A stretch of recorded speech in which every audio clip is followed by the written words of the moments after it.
Okay, so we are going to talk about resumes as the first part of our series on professionalization and applying for jobs. I'm going to talk a little bit in this video about some basic principles and a little bit about how the job application process works because we need to understand these things for resumes, but also for cover letters, interviews.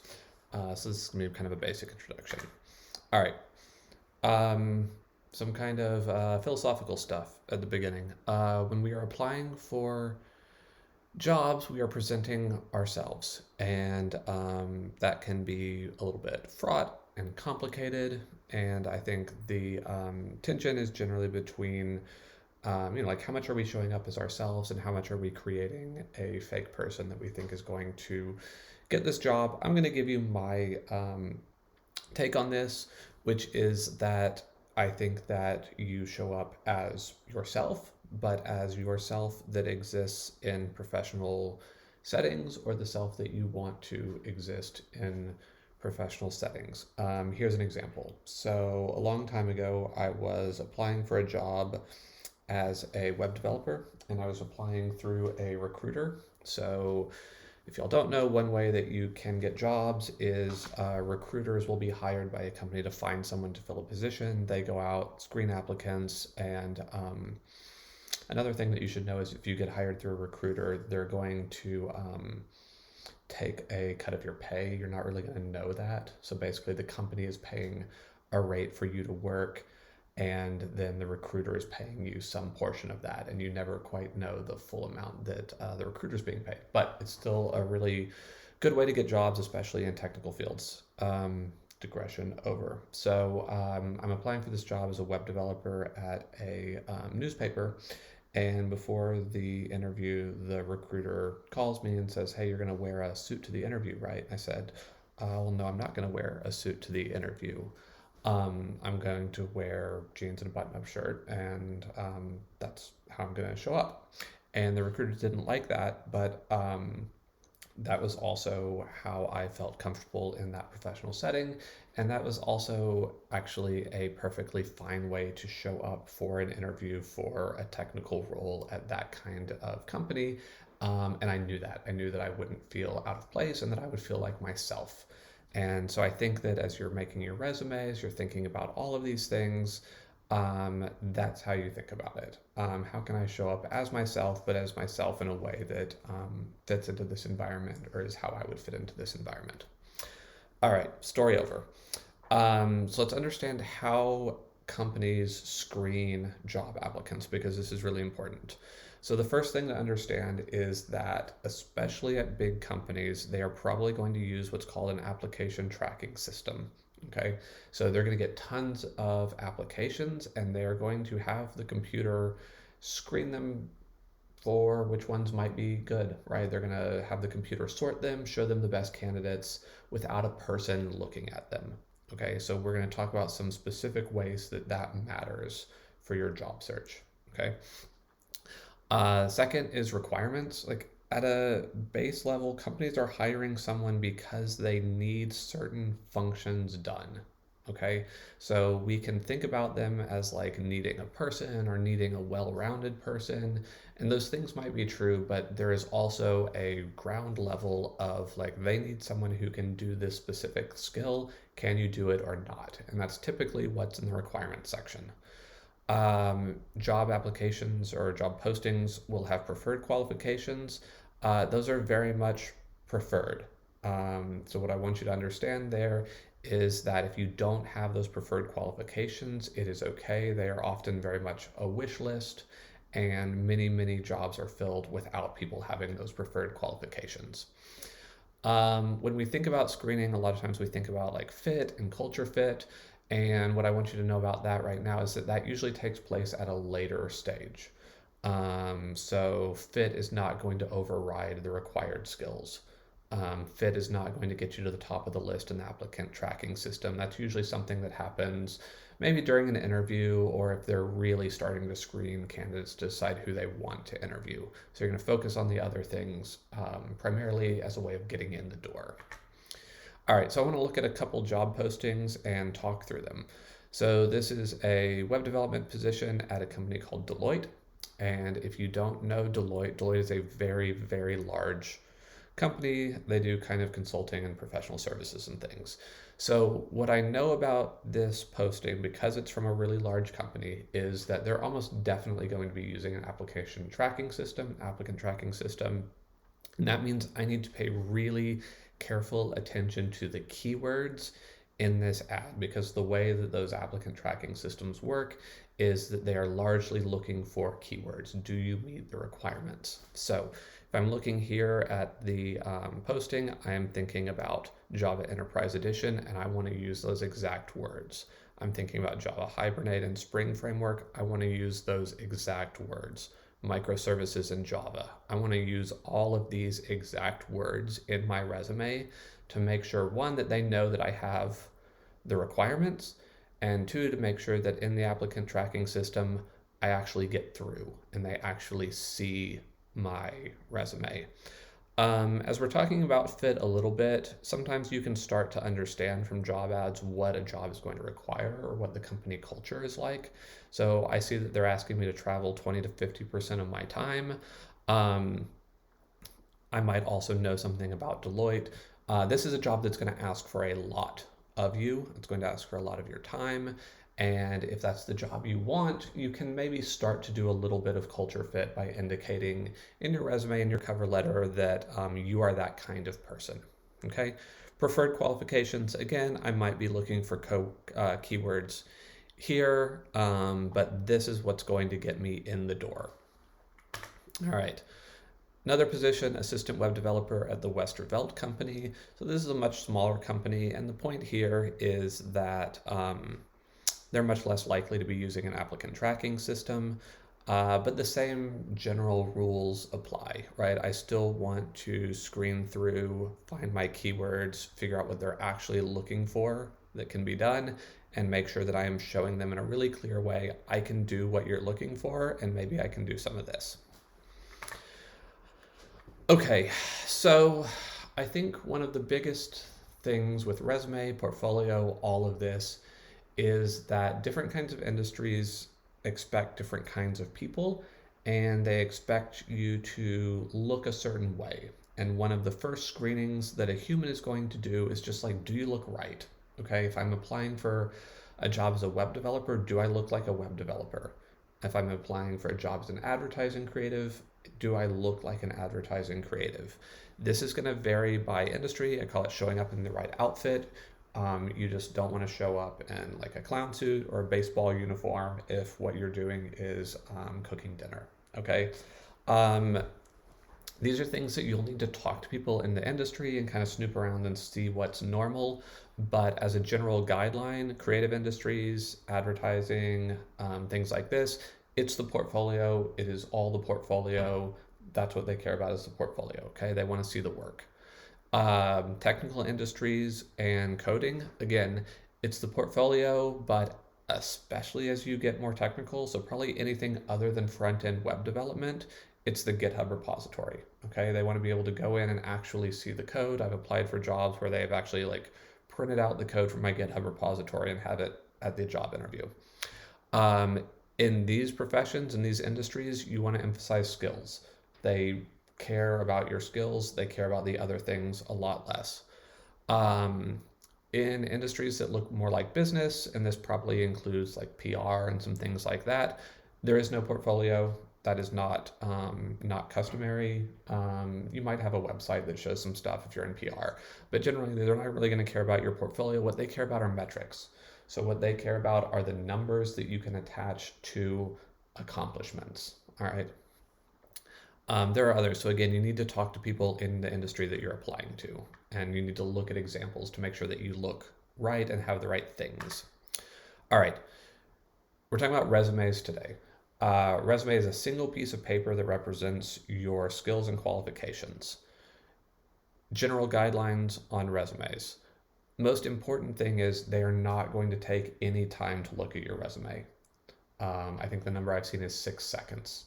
So what that means is you need your information really clearly organized and you need a clear hierarchy. I'm going to scan for headings. I'm going to zoom in and find your keywords. We'll look at examples that do this. Related, you are going to use really short, simple sentences that are very clear, that are very concrete, and you're going to use bullet points whenever you can. Again, you're helping people skim. When possible, you are going to give evidence for what you are saying you can do. Okay. I know MailChimp.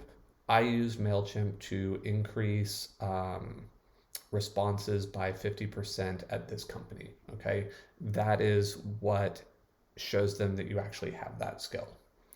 And then we're thinking about keywords. So when we looked at the job postings, we went through and talked about what specific keywords are. Those keywords need to be in your resume. Do not assume that they think that you can do something that is in the job posting. You need to show them that you can do it.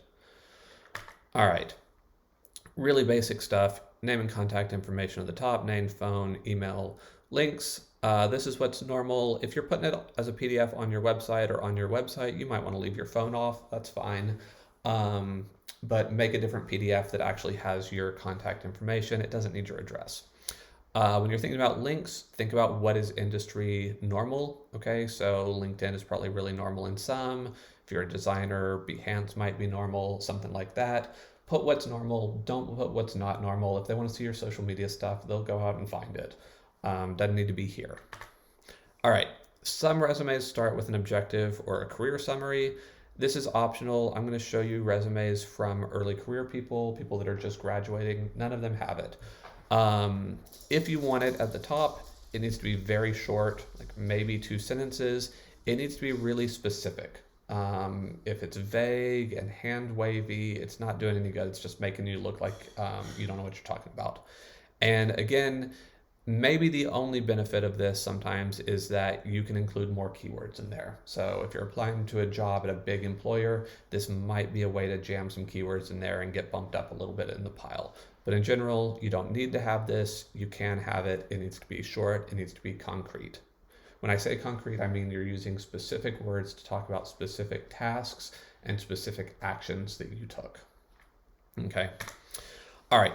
There are 2 main ways to organize the main section of your resume. Those are chronological and functional. A chronological resume goes through positions that you have held in reverse chronological order. So the most recent at top, going through older positions, you're going to tell the dates that you held that position, and you're going to give bullet points that say what you did at that position. If you can quantify those accomplishments, if you can provide metrics, that is good, especially for jobs that get closer to business. That's really, really expected. But for other kinds of jobs, that's not the case. You're going to try to highlight those keywords. You're going to say which software you used. You're going to explain if you led a team, things like this. All right, a functional resume, instead of chronological, we're going to organize it by skills or abilities. And then under each skill, we are going to have bullets that give examples of how we have used that skill or ability. And we're going to draw from all of our work experience or school experience to do that. Okay. So again, if you can highlight specific metrics, specific performance metrics that you achieved, if you can highlight specific tools, as concrete as you can be, as less hand wavy as you can be. A good thing about functional resumes is that if you are early in your career, they can be a way to focus on what you can do, give evidence for what you can do, while downplaying the fact that you probably don't have enough, very much job experience, and that's normal, okay? So they can be really good for early career people. Here's an example of how that might look using school projects to give evidence for the skills. So I crafted a range of content types, including blog posts, press releases, and social media updates as part of class projects. Okay, great. If the job requires you to create blog posts, press releases, and social media updates, this is good. This shows that you have done it before. Again, this is a simulated project, but I have some metrics with it, and that's going to be more effective than just saying that I developed a content strategy or I know how to develop content strategy. Um, okay, so actually putting a resume together. Um, Here are kind of my thoughts on this. So, okay, resumes are going to be one page. There's absolutely no exception unless it's listed in the ad or it's conventional in the industry. And those are all for kind of later career positions. Your resumes will be one page. The most important thing is it needs to be simple and it needs to be clear. Don't overthink designing these things. Make them simple, make them clear. People care about what they say, they don't care about how they look unless they look bad. You're going to follow industry expectations regarding what they look like.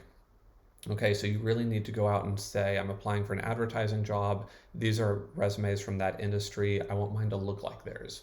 Okay. Um, I'm applying for a marketing job. So marketing resumes actually look a little bit different. They have a little bit more tolerance for decorative design than some other industries do. And you're going to save it as a PDF, not a Word document, not anything else, a one-page PDF. These are examples that I pulled from people that are like late in their college career, early in the internship career, very early career. And I just wanted to give you some examples to see what they look like. This is what is normal. These are people who have gotten really good jobs, so that's why I'm pulling them. Um, these are really simple. They're really clear. They've got white space. They help me jump experience, education, activities, skill set. You can look at examples for exactly how they've laid some of these things out. These are all chronological. These people have a lot of internship experience. That's okay.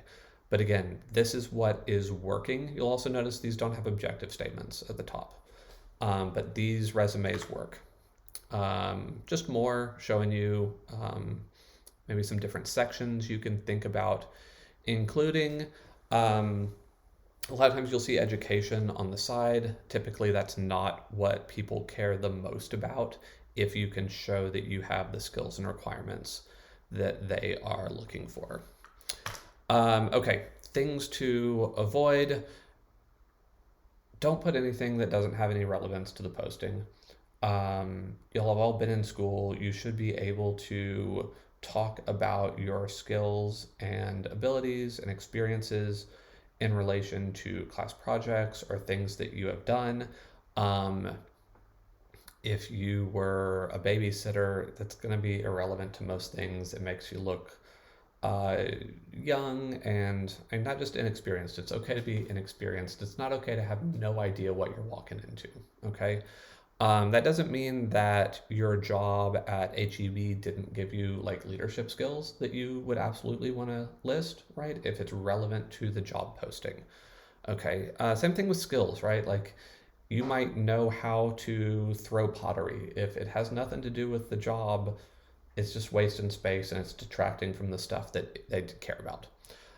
Don't include hobbies, photos, or relevant personal information unless this is conventional in the industry.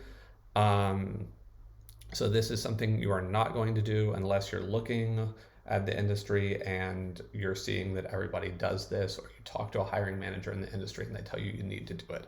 Otherwise, leave it out. They care about what you can do. Avoid decorative elements. You're not decorating, you're not putting stickers on it. If you're using color, it is to help guide the eye, it is to help them skim. This is a like machine that does a thing. It's not a pretty thing. Again, industry specific.